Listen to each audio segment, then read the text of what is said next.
Nosferatu drinks the blood of the young, the blood necessary to his own existence.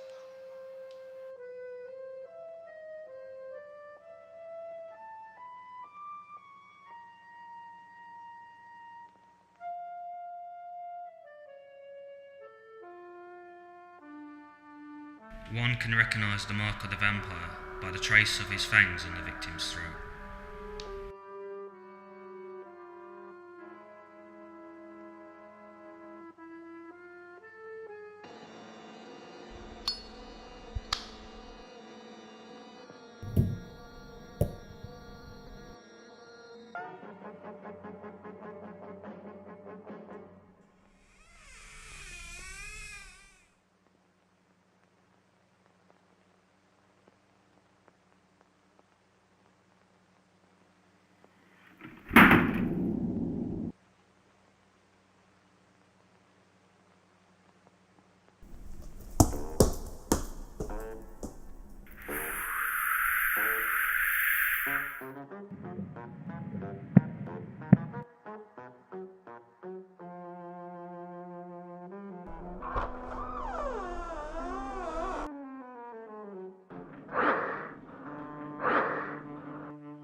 That same night in Bremen, in a somnambulistic dream,